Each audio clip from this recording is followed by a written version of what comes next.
World Financial Group offers entrepreneurs from all backgrounds the opportunity to start their own business on a level playing field. Dr. Yana Woodhouse, receiving the WCM Wall Street Pioneer Award by the United Black Wall Street of America, Inc., is one of those entrepreneurs. I see WFG and TFA as a place where African Americans with an entrepreneurial mindset can flourish. And the bonus, we help families and serve the communities across the country. To learn more about us, go to worldfinancialgroup.com. We are the sons and daughters of the soul. We are resilient and forever forward-thinking. We ask for nothing else than the opportunity to live and to create the lives that we were meant to live. We want nothing but an equal chance at options and possibilities. The same possibilities and options to live out our potential as our fellow man. We want to be heard, understood, and expressive in our reality. We are the future. We are the creative. We are here.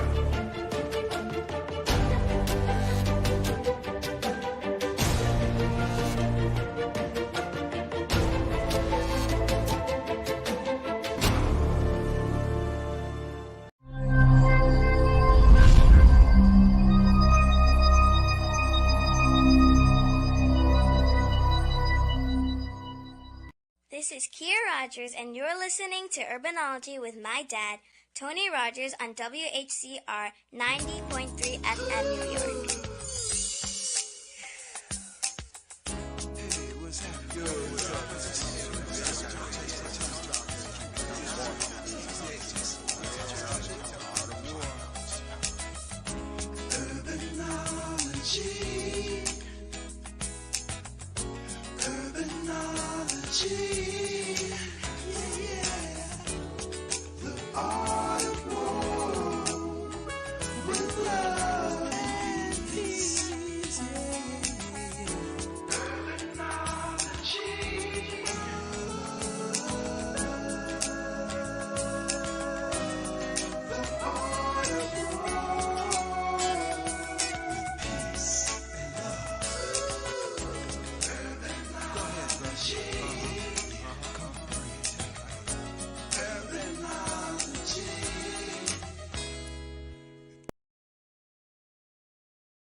Good afternoon. Tony Rogers here, your host for Urbanology, the Art of War. And for those who may be new to our show, my birth name is William Anthony Rogers. Initials are WAR. And for many years, I've taught at the City College of New York, as well as a number of workshops, the strategies of Sun Tzu's classic, The Art of War. So this is kind of like a play on words. And of course, urbanology means connecting. And as we talk about connecting, this is a very important show for me, because it allows for me to work and continue with Soul City and a number of other entities in developing a better relationship with Africa. We have had a lot of brainwashing done to us for over 500 years, not only those who are African and Caribbean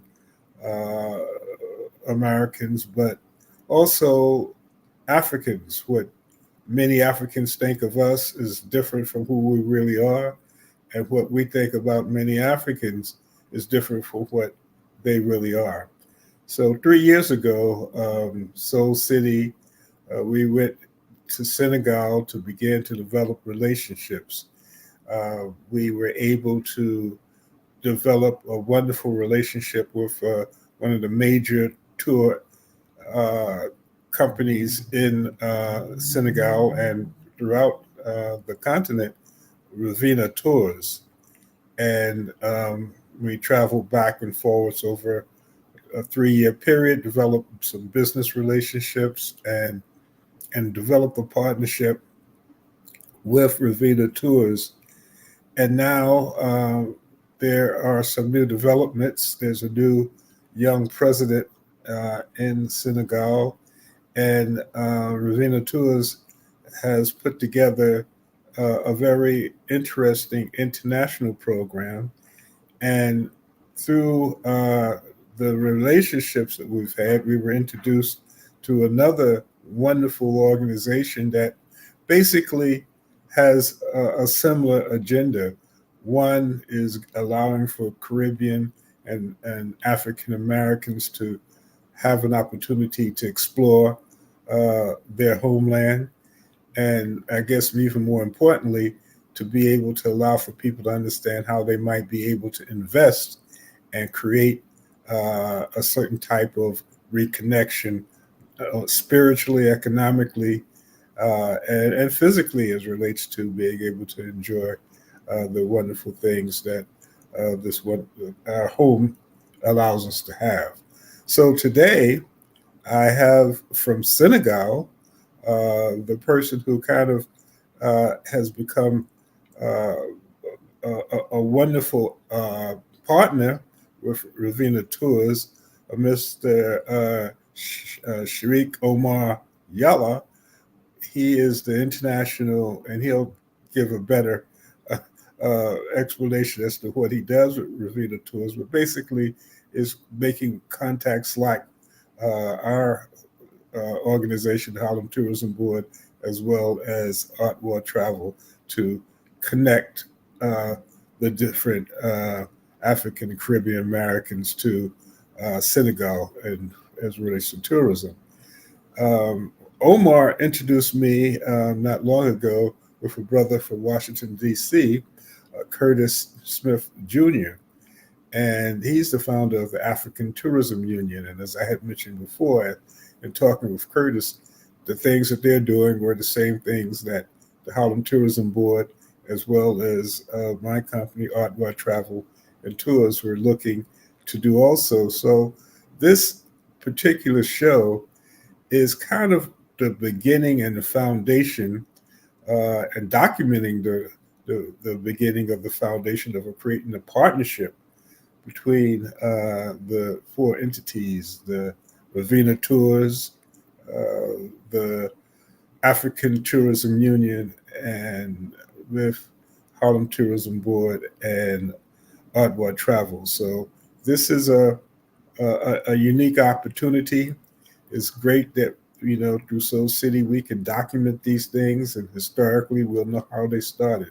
So please give a warm welcome to my brother who is in Gambia now, uh, uh, Sheikh Omar Yalla, and also my brother who's in Washington, D.C., Mr. Curtis Smith Jr. Hi, Curtis, everybody. doing my brother, and I'm sure Omar is somewhere with us from Ravina Tours. Um, We got. so It looked like Omar's signal dropped because in Gambia sometimes their yeah, internet the is. the yeah sometimes it gets a little rough, but but Omar as well as uh, Ravina Tours, so we can talk. So why don't we start, Curtis? Um, uh, is it Sharaki? Saraki. Sharaki. Tell us a little bit about yourself, Curtis, and what was the motivation to create the African Tourism Union and some of the things that you're doing now. Okay. Thank you for having me on the show. It's a pleasure. I've watched your show before, and it's always great. Um, my background is I was used to be an investment banker. After investment banking, I was director of sales and marketing for WorldCom for a few years. And then I started my own company, events company, where I got corporate sponsorships and put on big events like the Grand Prix in Baltimore. Did shows in fashion for New York Fashion Week and London Fashion Week. But I've always been a Pan Africanist, so I travel back and forth to the continent a lot. And whenever I go back, I'm always looking for opportunities. And so I got a reputation in terms of bringing people with me because I always link up with the Chamber of Commerce in whatever country I go to. So as a result of that, last summer I was invited to a panel on tourism and using tourism to build economic development. And I was with the Minister of Tourism from Cote d'Ivoire, the Minister of Tourism from Eritrea, and the Minister of Tourism from Chad.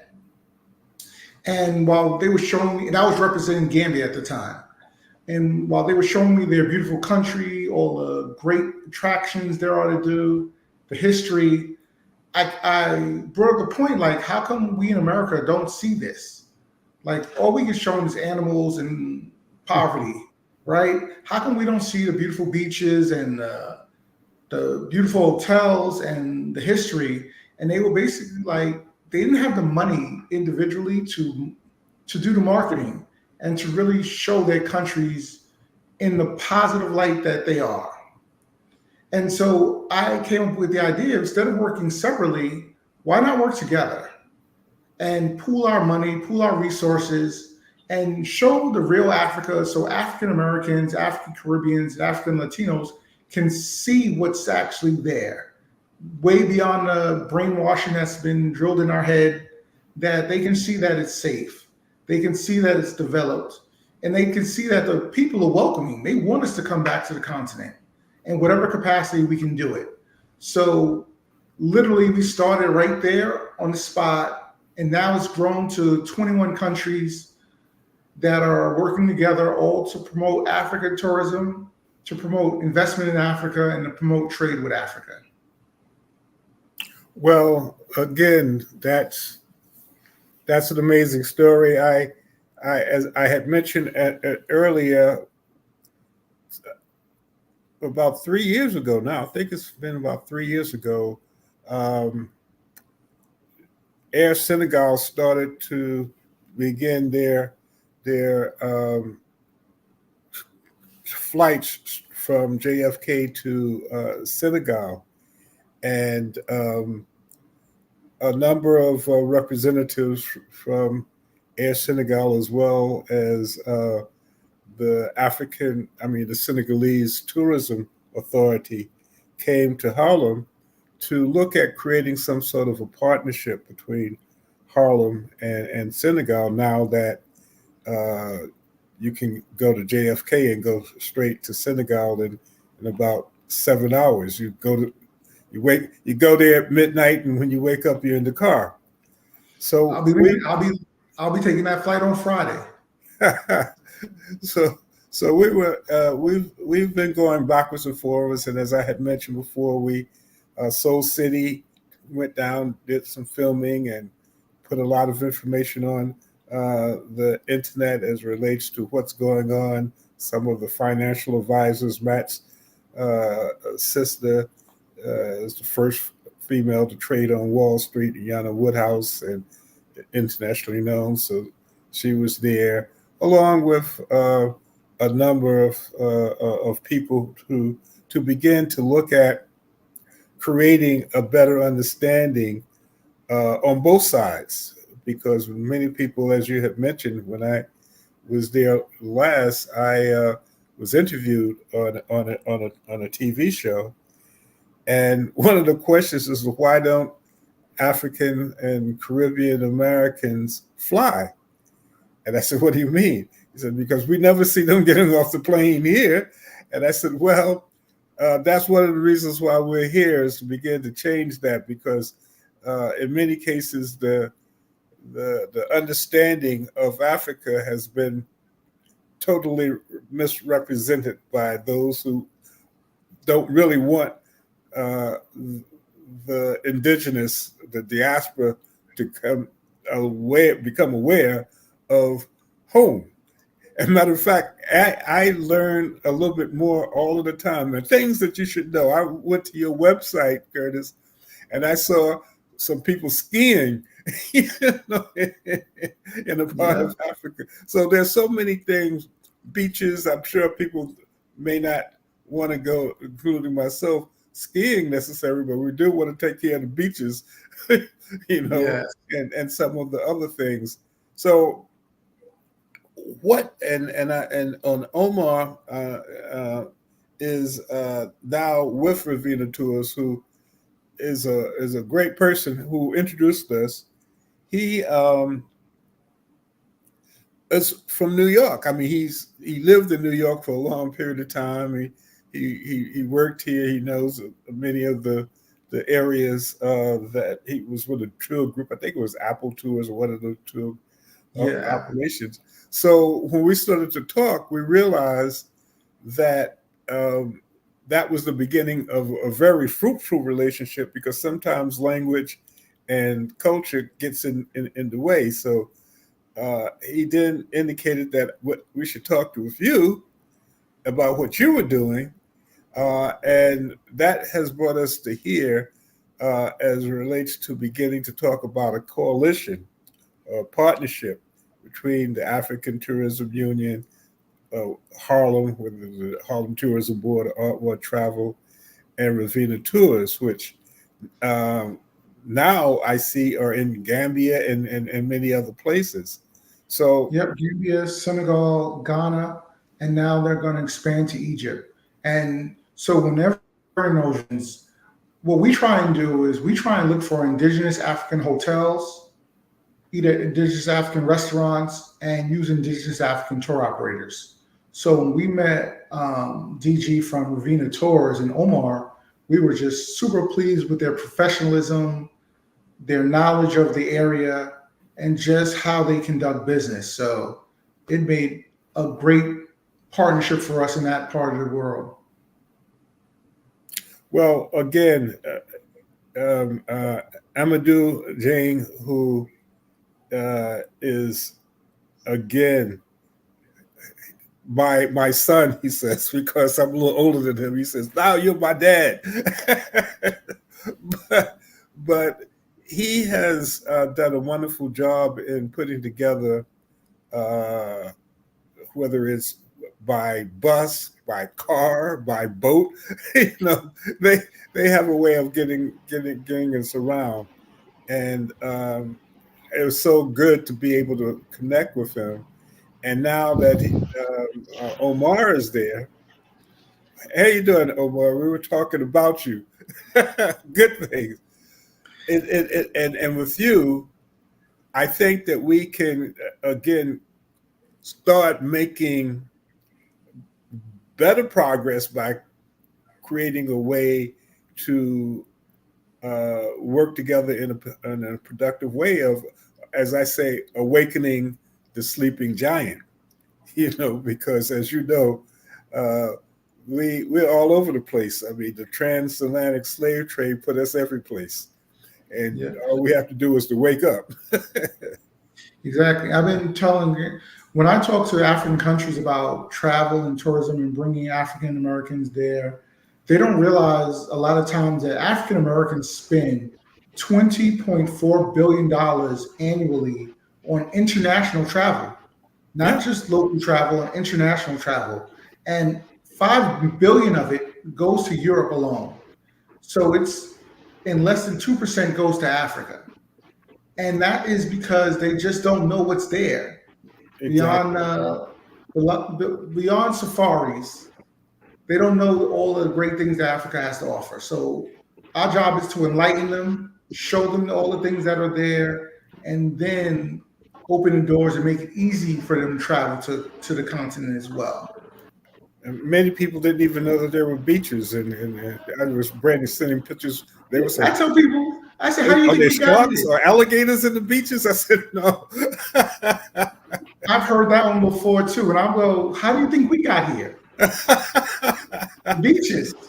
Omar, you back with us? How are you doing, my brother? Yeah, I'm doing good, Rajas. And hi, Curtis. How are you all doing, man? Oh, Sheikh Omar. We're doing good, my brother. It's so good to have you there. And I was saying uh, that there has been a 3-year relationship with Ravina Tours, and we've been doing a number of things. Every time we look at going to Senegal, we go to Ravina Tours, and now when I see Curtis is doing so many different things with Ravina Tours, it allows for us now to extend our relationship. And since you, my brother, uh, you're not a native New Yorker, but you do New York. You lived in Harlem, so tell us a little bit about your experience in Harlem and how you feel that that allows for you to serve Ravina Tours better as relates to that connection. Yeah, thank you very much, Rajas. It's a great pleasure for me to be on your show and to be able to talk to the Yankees again. And of I It's the have Knicks. been a Yankee myself. Well, the Knicks and the Yankees and the Rangers, everybody in New York in sports is happy. Yeah. Yeah, actually, I studied in William Patterson University in New Jersey, where I was living, and then, of course, but I was living in Harlem at 16th Street and Fifth Avenue, then later to 125th Street, and right by the next to the Apollo Theater. Hmm. And There's a of hotel there course, now. I have been integrated. There's a Oh hotel now in yeah, I'm happy to hear that. But go ahead. Oh, that must be a great place now. I'm quite sure. Yeah, and I was working for the New York Apple Tours. That is the WTO where I started my career in the tourism sector. That is the hop on and hop off buses. Yes. Taking tourists from all over the world around New York City to Statue of Liberty, World Trade Center, and then Central Park, all over New York, and Empire State Building, you name it, because that was my job, and my station was Broadway, just by the Hyatt Hotel, and then Sound City. I was stationed mostly around there, and then my boss will depart. I will be taking tourists, all over New York. And of course, that was the time that I realized that there is a lot that what I can learn from New York, so that when I come back home, I could, of course, develop that.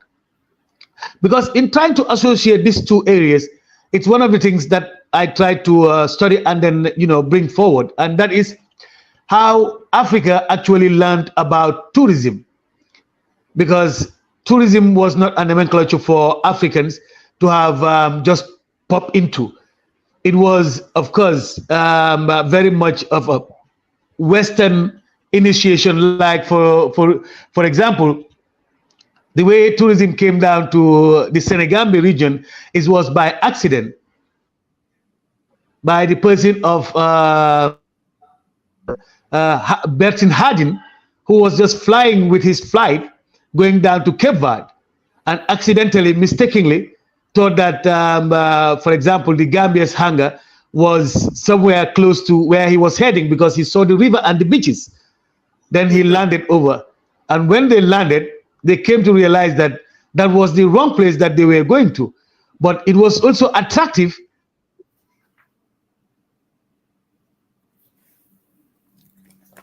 Which again in Gambia sometimes the the Internet will be internet is funny. not as great as it should be, but the story is almost that's like reminds me of Christopher Columbus when he was he was Yeah, he was got looking for India. lost. He was looking for India and came to America. I have a couple of indigenous friends, you know, and they said, well, the worst thing is, they call us Indians because he thought he was going to India. He said, but it could have been worse. He could have been going to Turkey. They would have been calling us turkeys. You're taking a group uh, to about three different countries pretty soon. Is that correct? One of the things that you're doing, Curtis? Yes, I have two trips coming up actually. One is going to Ghana, Nigeria, and Kenya. That's going to be in November, early November. And then we have a big trip to Sierra Leone that's going to take place in December. of this year. It's going to be a carnival, actually, a Trinidadian style carnival happening in Sierra Leone. Wow. And it's also married with their Mundane Festival, which is a traditional Sierra Leonean festival that has fashion shows, food festival, and a beach concert. So we're doing that over the Christmas holiday into New Year's. And then we're doing a trip to Senegal, Gambia, actually next May. So Hmm. we'll be there for Africa Day, and we're excited about that one. Well, it's interesting. I know Richard Cox, who is organizing through the Harlem Tourist Board a trip in November to Ghana with the Taste of Africa group.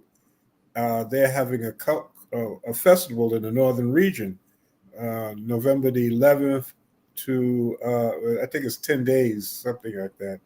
Uh, and it's interesting that you're going in November. When will you be in Ghana? Well, we're going at the same time as that trip. We're going on the 11th as well. Oh, okay. Yes, but the difference is we're going to spend 3 days in Accra, and then Uh, we're going to Nigeria for 3 days, Lagos, and then we're going to Nairobi for I think 4 days or 5 days. that'll be interesting. I have to put you and Richard together also. Um, and with Omar, I understand now Ravina tours are underground in Ghana. So in the next time we go to Ghana, we have some partners there, which is great. And and one of the other things which has always been on my bucket list, and before they tear it down, I want to go to Egypt. You know how these mega people with Trump comes in. They, Napoleon tried to shoot off the nose. They might try to do everything. So I Blow want it to. out. So Egypt is beautiful. Me and my wife have been there, um, and it's surprising how African Egypt is from what they project.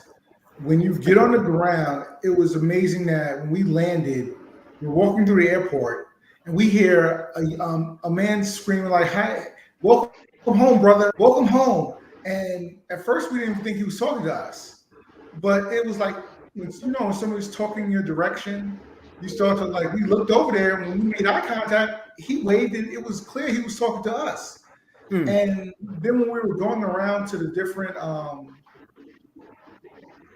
structures and historical sites, yeah. so many Nubians, they call them Nubians, by the way, the Africans that are there, Nubians, were huh? there. And it's just like, even our tour guide was like, yeah, the Nubians built all of this. So on the ground there is so different than what they project out to the world. And it's interesting. I've had a number of people indicate, tell me the same thing but again, it's the whole idea of not allowing for us to understand our home, because by understanding that creates a power. Omar, you've been within the tours for how long now? For 3 years now. Okay. And one of the things I will be traveling to Senegal also in June to really put this partnership and relationship together. So when you go to Senegal in May, Curtis, and I'm sure you'll talk to Omar.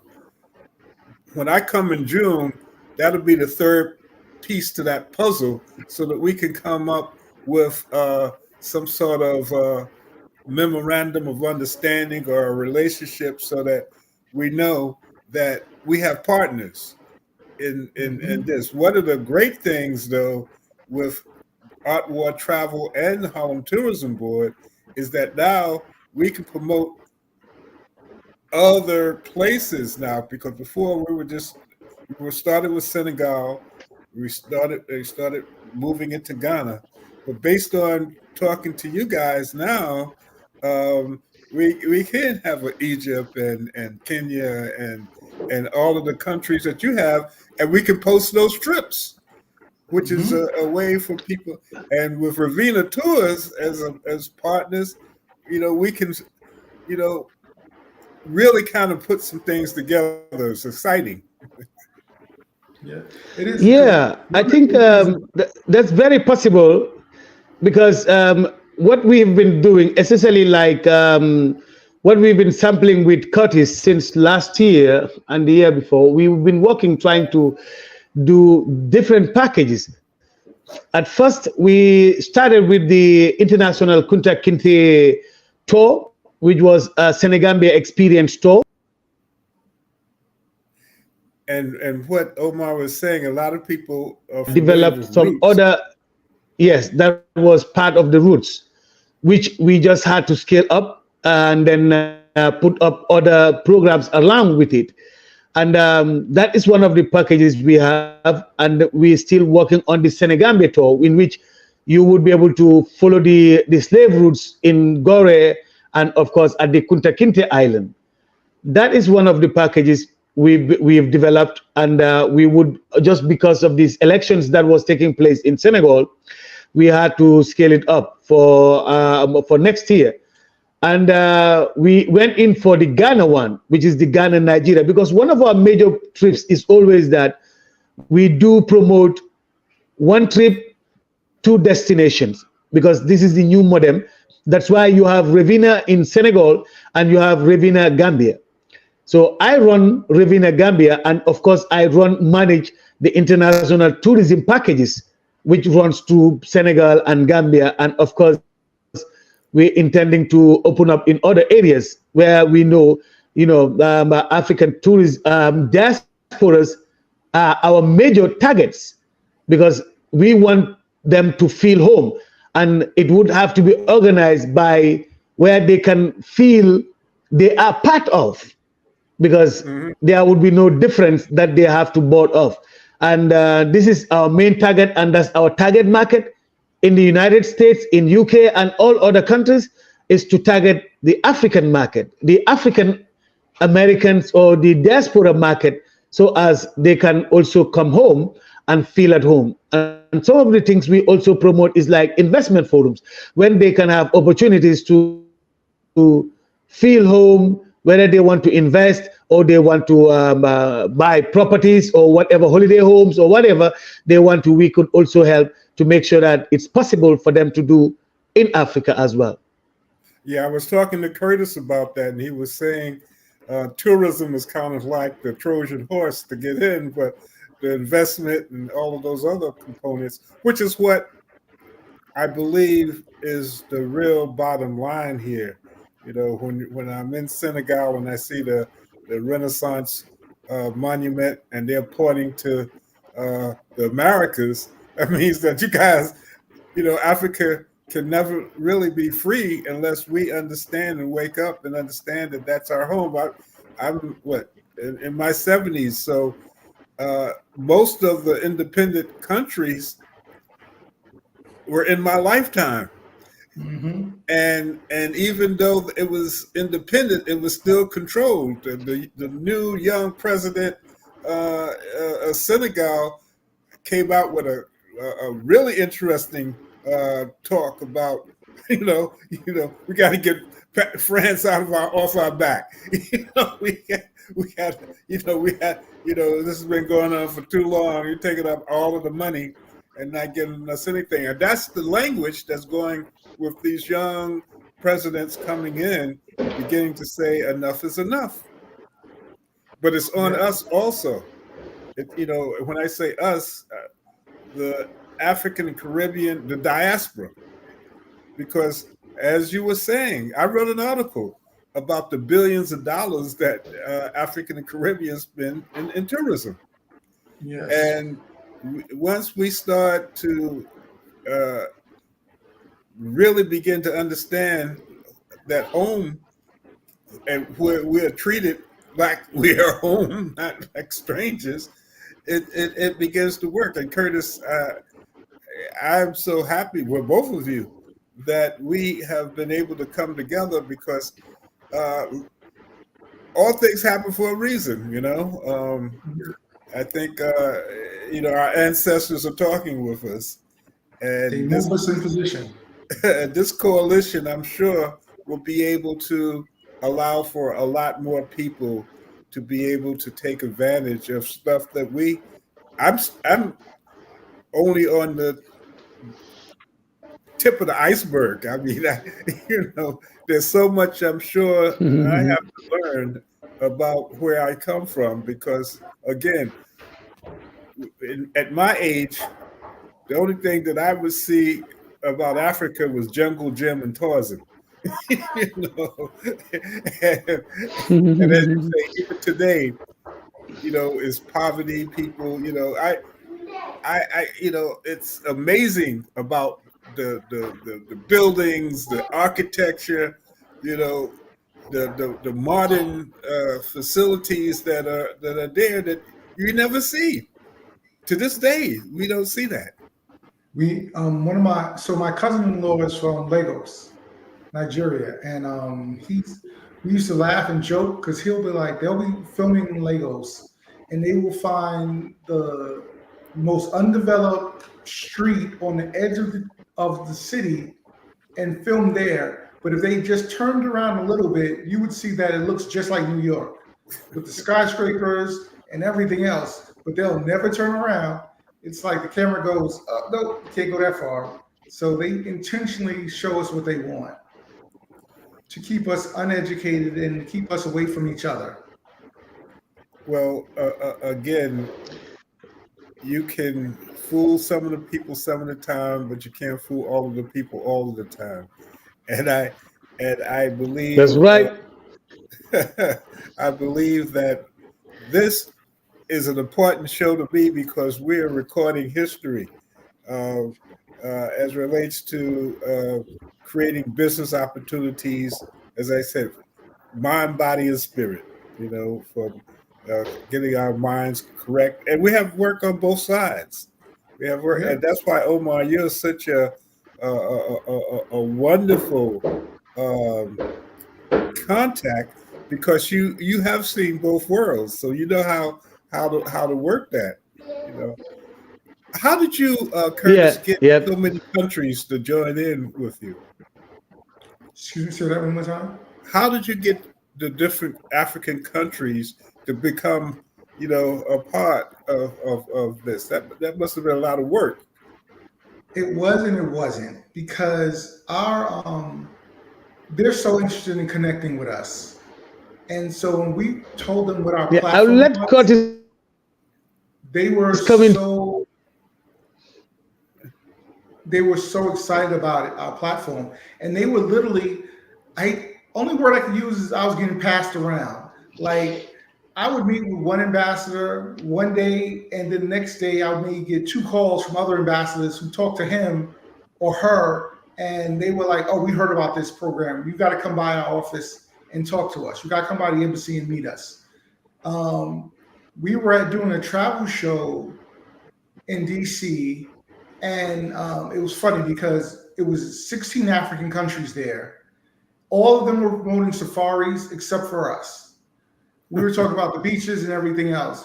And the first secretary from Ethiopia came over to us. It was like, we've been trying to get in touch with you, but we couldn't get the right number. So we're glad we got you here. Can you come by our office on Monday? And I was like, this Monday? And he was like, yes. Can you come by? I was like, I had some other engagements. They would literally like not take no for an answer. And so they're going to come aboard now too. So we'll be by the end of June, we'll probably be at 24 countries. But the message is that look, we want to increase tourism to Africa, right? We want to educate people on what Africa is, and that's one of their biggest things is that the misconceptions hurts them. But also going back to Omar's point about tourism in Africa, we have to realize that they were trained by their colonizers on how to market their countries. Mm-hmm. And their colonizers don't want them to market the greatness of their countries. They just want to show the animals and the poverty.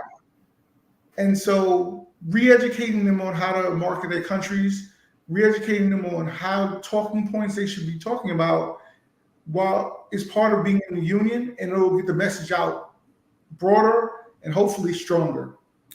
And it's so important to make contacts. In Senegal, there's a sister who originates from L.A. but now is in Senegal, and we went to dinner. Actually, this was in St. Louis, and they laid out the food, and she says, "Wait a minute, these people aren't French.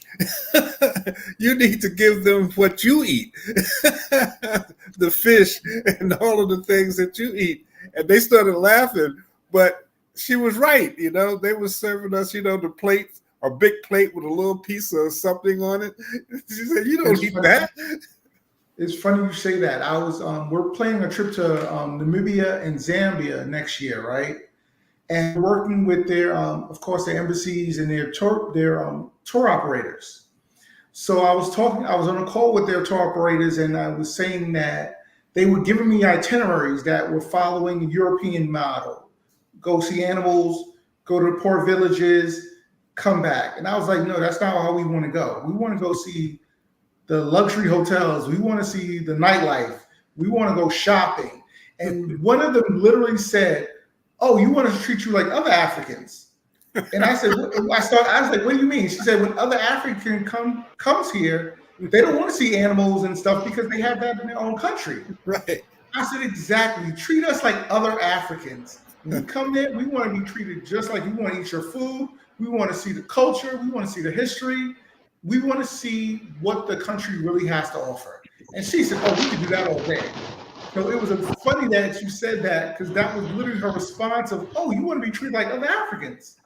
It was like, yes. And it's business too, because when that understanding is clear, they want you to come back because they'll give you what you need. And it's also important to understand that now, since we have a major hotel on 125th Street, a Marriott, and a couple of others coming, we need to start allowing for Africans to come to Harlem. Yes. If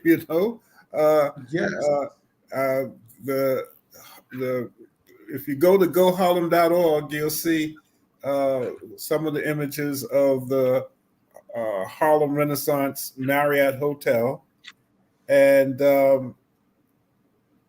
we're really looking at that as being one of the many other ways to have the Harlem tourism and hospitality industry become more of an economic development tool. With tourism stores now, we have some local stores in the hotel doing tour operating issues, and again, the majority of people who come to the hotel are from Europe. You know what, though? But I shouldn't say that. It's changing now, though. I think we have an opportunity with the UN Assembly coming up in September. Let's talk and see how we can get that on the African countries map in terms of them staying there as opposed to staying downtown or somewhere else. Right. There's a way we can organize that. I think it could be impactful in some of their delegations staying in Harlem. And one of the things that's happening also, and I think Omar knows about it, even this year, this is the 50th anniversary of Harlem Week. So there's a lot of stuff going on starting in probably July going into August as it relates to that celebration. 50 years is a long time, and there's a lot of people who've come through, and that'll be a reunion. But there's so many other types of things, the international bike race, and there's so many things that we would like to partner with to allow for people, again, this is as we have to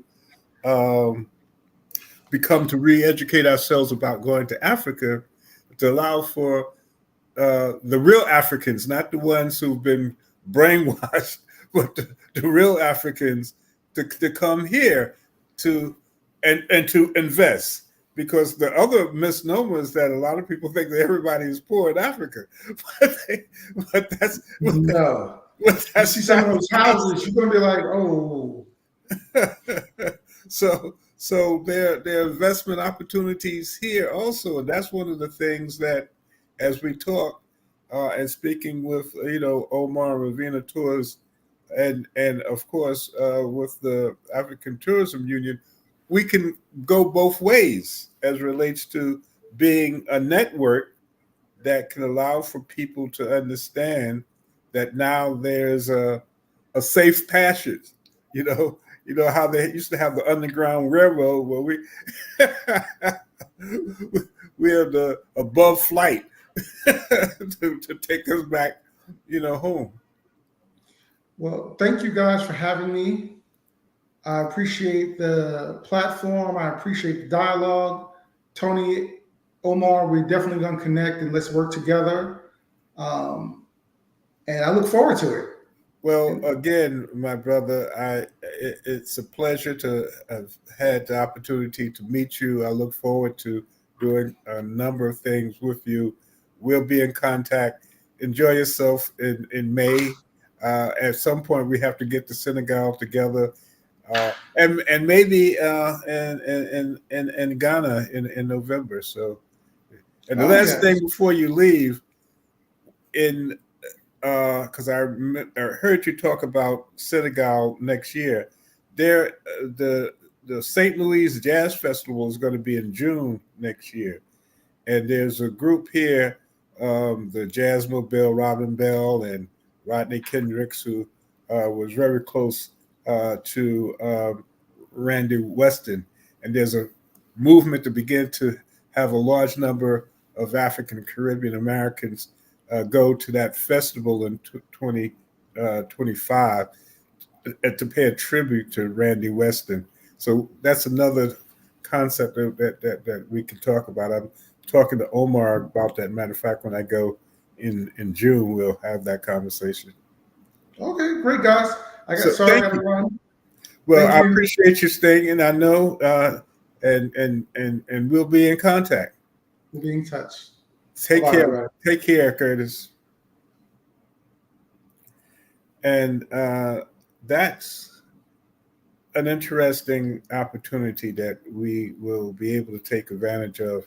And as I had mentioned, on both ways. One, to uh, allow for the African and Caribbean Americans to uh, find uh, the value of going home on vacation and take advantage of the wonderful beaches, the wonderful nightlife, the shopping, the things that you do when you go to the Caribbean or you go to Mexico or you go to Europe, but you're going home, which has a different type of spiritual mindset that has to be developed because we're all have been kind of colonialized and to a degree, I would go as far as saying brainwashed into thinking certain things are the way things are, and they're just the way things have been that we've been exposed to. So I am very happy to have had the opportunity to lay the foundation here. As I said, I'll be traveling to Senegal in June to continue this dialogue and to create a greater relationship between the Harlem Tourism Board, Art Ward Travel, and Tours here in Harlem with the African Tourism uh, Union, and of course Ravina Tours, who will start to promote uh, uh, as they start to expand to Gambia and other locations. And maybe 2006, maybe we can uh, look at doing Egypt. Uh, that's on my bucket list. I want to do Egypt while I'm still limber enough to to get around. Uh, but yeah, that's a way that I'm sure that we'll be able to go. You can go to goharlem.org, find about and learn about the trip from Gambia. Um, we're starting to work on the jazz festival of it for 2025. And now that we have this relationship with the African Tourism Union, we'll be able to help market a number of other, co-sponsor a number of other trips to the motherland. So that is a very positive way of beginning to look at our future. And again, the task is the awakening of the sleeping giant, because many of us are not aware of the things that Africa has to offer. Everyone else is. As far as when we go to Africa, you'll see everybody but us in many cases. So we really, when I say us, American, African, and Caribbean Americans, and other and Latino Africans, to be able to be a part of something that has been taken away from us. So again, I am happy that Soul City has provided the platform to begin to have these dialogues and to record them. There will be, as an announcement, a membership meeting, the Harlem Tourism Board, on May the 15th at the Renaissance Hotel, the Harlem Renaissance Hotel. You'll be getting more information about that, and we'll probably talk a little bit more about it. I think we have another show or two before that comes about. Harlem Week is coming up. We'll be talking about that. I have the pleasure of interviewing my good friend Lord Williams on May the 21st. And we're going to actually go back and reflect about the 50-year journey. So I'm looking forward to doing that. And again, please go to goharlem.org, learn about some of the things that we're doing, become a member, help us promote Harlem. The Harlem tourism and hospitality industry is growing, creating economic opportunities. My good friend Princess Jenkins now has a store in the Harlem Renaissance Hotel. There's many. The security 5-star is there. So there's a lot of stuff that's happening, and we're looking to start developing a program to start training tour guides, because as the hotels come up and businesses like Club Cart Tours, which if you are not familiar with that, I have to have Kevin Davis back on the show. He has a wonderful business, and it's getting warmer, and you're going to start to see these 6-seater carts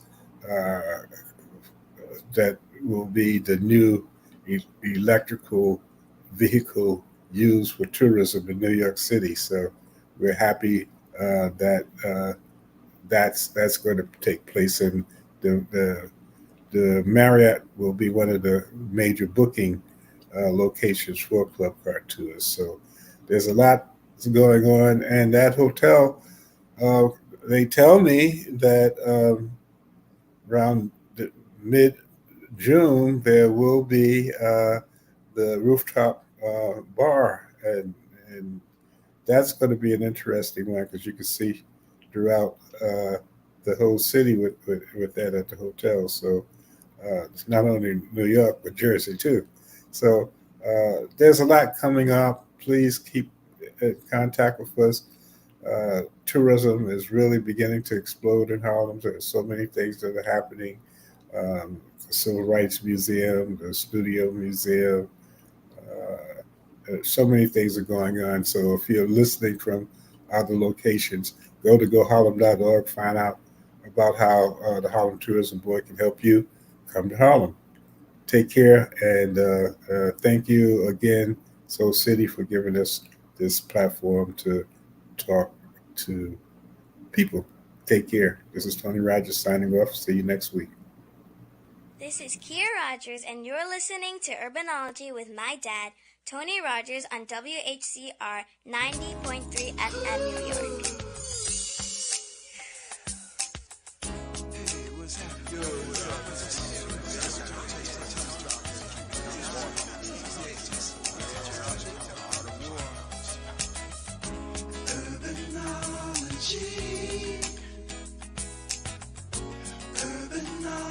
Urbanology.